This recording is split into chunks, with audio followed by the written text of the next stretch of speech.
नमस्कार मंडळी.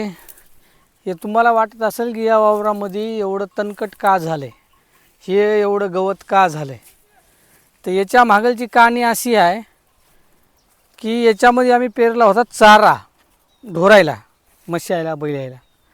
पण याच्यातून गेला आहे पूर. म्हणजे बघा हे जे येऊन साचले नाही, हे पूर्ण येऊन हे गाळ येऊन साचली आता दुसऱ्या याच्या वावरातली ना. सोन्या, या वावरामध्ये किती फूट पाणी होतं आपल्या? 5 फूट. या वावरामध्ये जो पूर गेला, हे मेन तो का तिकडची नदी आहे आणि या नदीचा पूर फुटून हे सगळे आमच्या वावरानं पाणी गेलं आहे. आणि या वावरामध्ये कमीत कमी होतं 5 फूट पूर्ण पाणी. आणि काय वावरामध्ये चक गाळाला आहे आणि हे सगळं आमचं पीक गेलं आहे आणि याच्यामध्ये सगळं आता गवत उठलं आहे.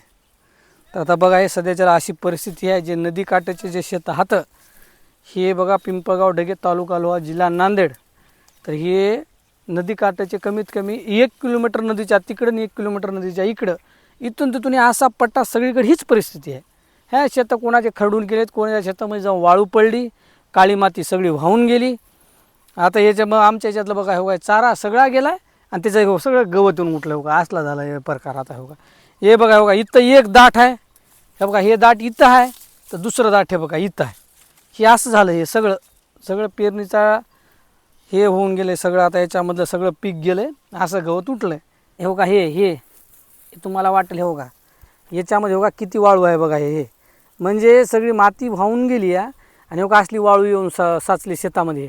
बघा असं झालं आता हे. आणि सरकार द्यालं आहे 8,000 4,000 असल्या तर हजारो एकरचं आमच्या गावामध्ये हजारो एकरचं असलं झालं आहे. सरकारच्या 4,000 आणि 8,000 काय होणार आहे? सगळी काळी माती वाहून जाऊन सगळी अशी वाळू येऊन साचली वावरानं. पीक तर नाहीच बघा, तुम्ही सगळं गवतच झालं, असलं झालं.